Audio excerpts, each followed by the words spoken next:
जय मसीह की। परमेश्वर के नाम की महिमा हो। आज हम देखेंगे भजन संहिता 138 और इसका शीर्षक है परमेश्वर की कृपा के लिए धन्यवाद की प्रार्थना। ये एक दाऊद का भजन है और इसका उर्दू में जो शीर्षक है वो है खुदावंद की मेहरबानी के लिए शुक्रगुजारी की दुआ।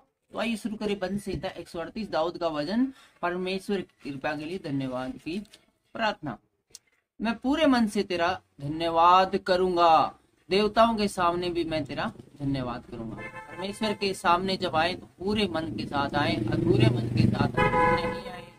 मत डरें कि आप जब परमेश्वर का शुक्रगुजार कर रहे हैं, उसका धन्यवाद कर रहे हैं, तो कोई आपको देख रहा है। कोई इंसान क्या सोचेगा? इंसान तो यहाँ पर बहुत दूर की बात बताई गई है। यहाँ पर कहा गया है कि देवताओं के सामने जो दूसरे जो देवता बन बैठे हैं वो कहते हैं कि हम परमेश्वर हैं, और जो कि एक प्रकार से सीधे सीधे परमेश्वर के कॉम्पिटिटर है। मैं उन कॉम्पिटिटर के सामने बोलूंगा कि हाँ परमेश्वर, मेरा वोट तुझी को है, मैं तुझी को सराहूंगा, मैं तेरा धन्यवाद करूंगा। मेरा परमेश्वर तू है, यीशु मसीह ही मेरा खुदा है। इस बात को मैं बाकी दूसरे जो लोग हैं जिनको मानते हैं उनके सामने कहूंगा, उन देवताओं के सामने भी मैं कहूंगा। मैं नहीं चूकूंगा, मैं नहीं डरूंगा।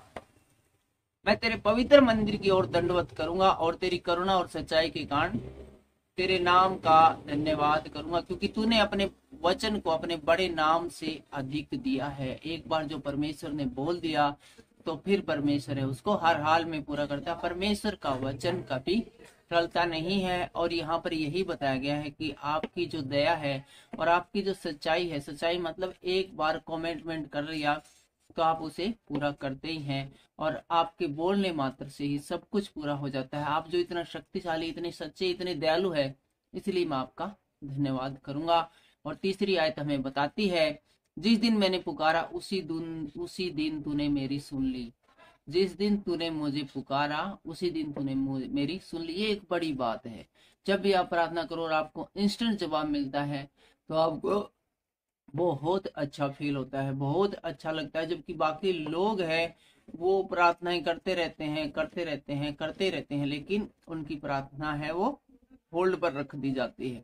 किन लोगों की प्रार्थना होल्ड पे रख दी जाती है? जो परमेश्वर की आज्ञाओं को नहीं मानते, उसके पीछे नहीं चलते, उसके वचनों को वैल्यू नहीं देते, अपने ही मतलब के लिए जीते हैं, अपने ही कामों को वैल्यू देते हैं। और जब काम होता है तब परमेश्वर के पास आते हैं, और जिस प्रकार की हम किसी नौकर को बताएं कि ये काम कर, वो काम कर, ऐसा काम कर, वैसा काम कर, वैसे ही परमेश्वर को बोलते हैं परमेश्वर जुकाम हो रखा है, ठीक करना।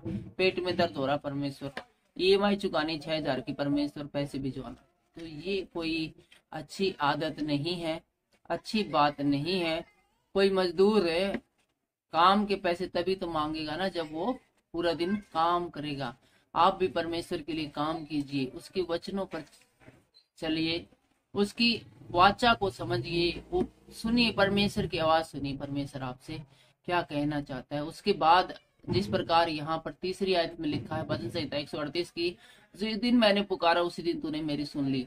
फिर जब जब आप परमेश्वर को पुकारेंगे, परमेश्वर आपकी सुनेगा। परमेश्वर से डायरेक्ट आपकी कनेक्टिविटी हो जाएगी, बीच में किसी प्रकार की लाइन एक्सचेंज नहीं करनी पड़ेगी, सीधी आपकी डायरेक्ट परमेश्वर से बातें होंगी।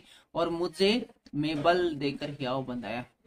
और जब परमेश्वर मेरी प्रार्थना सुनता है तो मुझ में बल आ जाता है, शक्ति आ जाती है, और मुझे संभाल लेता है परमेश्वर। चौथी आयत बताती है, हे यहोवा, पृथ्वी के सब राजा तेरा धन्यवाद करेंगे, क्योंकि उन्होंने तेरे वचन सुने हैं। जितने आयत में विशेष रूप से स्पष्ट लिखा हुआ है कि पृथ्वी के सब राजा तेरा धन्यवाद करेंगे, क्योंकि उन्होंने तेरे वचन सुने हैं। और वे यहोवा की गति के विषय में गाएंगे, क्योंकि यहोवा की महिमा बड़ी है। गति मान लें उसके कार्य, काम काज, उसकी काम करने की क्षमता, परमेश्वर के अद्भुत काम करने का एक पावर, और उसके अंदर एक विशेषता होना, परमेश्वर के अंदर वो बल होना, वो ताकत होना, वो सामर्थ्य होना। इस गति को, इस सिस्टम के, परमेश्वर के सिस्टम को जब राजा सुनेंगे, देखेंगे, तो वो भी परमेश्वर यहोवा की बड़ाई करेंगे, क्योंकि वो राजा जरूर है, शक्तिशाली राजा जरूर है, लेकिन परमेश्वर की तरह वो कभी भी बलशाली नहीं बन सकते, क्योंकि उनकी अपनी एक लिमिटेशन है, वो इंसान है। यद्यपि यहोवा महान है तो भी वह नम्र मनुष्य की ओर दृष्टि करता है। यहोवा बहुत महान, मतलब उसके पास किसी भी चीज की कमी नहीं है, फिर भी वो जो गरीब से गरीब व्यक्ति होता है, टूटे से टूटे दिल वाला व्यक्ति होता है, जो बिल्कुल निराश दुख तकलीफ में पड़े व्यक्ति होता है, उनकी वो शुद्धि लेता है। प्रधानमंत्री को जरूरत नहीं है, आप कोई अरब खरबपति, तो आपको जरूरत नहीं कि क्या हो रहा है झुग्गी झोपड़ी में देखने की, लेकिन परमेश्वर है वो उनका भी खुदा होते हुए हर कहीं जानता है और हर कहीं की दुख तकलीफ को दूर करता है। किसी को भी इस दुनिया में तुच्छ नहीं जानता है, परंतु अहंकारी को दूर से पहचान लेता है। लेकिन जो एंडी फाकते हैं, जो हीरो बनते हैं, जो टीरी खां टाइप के जो बंदे हैं, जो कहते हैं मैं ही खुदा हूँ, ऐसे लोगों को परमेश्वर दूर से ही पहचान लेता है और उन्हें कड़ी सजा देता है। चाहे मैं संकट के बीच में रहूं तो भी मुझे जिलाएगा। 7वीं आयत कहती है, मैं चाहे कितने भी संकट में, कितनी भी विकट परिस्थिति में रहूं, परमेश्वर मुझे जिंदा रखेगा, मुझे जिलाए रखेगा। तू मेरे क्रोधित शत्रुओं के विरुद्ध हाथ बढ़ाएगा। जो शत्रु मुझसे पूरी तरह क्रोधित है और मुझे मार डालने के लिए, फाड़ डालने के लिए तैयार बैठे हैं, परमेश्वर उसकी तरफ हाथ बढ़ाएगा और अपने दाहिने हाथ से मेरा उद्धार करेगा और अपने दाहिने हाथ के द्वारा मुझे झंझटों से, मुसीबतों से, पीड़ाओं से छुड़ाएगा और मेरा उद्धार करेगा, मुझे एक नया जीवन प्रदान करेगा। यहोवा मेरे लिए सब कुछ पूरा करेगा। हे यहोवा, तेरी करुणा सदा की है, तू अपने हाथों के कार्य को त्याग न दे। हे प्रकार यहाँ पर 8वीं आयत में हे यहोवा परमेश्वर, तेरी जो दया है वो सदा काल के लिए, अनंत काल के लिए है, और ये तेरी दया हम सब लोगों पर अनंत काल के लिए बनी रहे। तू अपनी दया को रोकना नहीं, हमसे निराश होकर। आज के इस वीडियो में फिलहाल इतना ही। आज के वचनों के द्वारा परमेश्वर आपको आशीष दे, बरकत दे। सबको जय मसीह।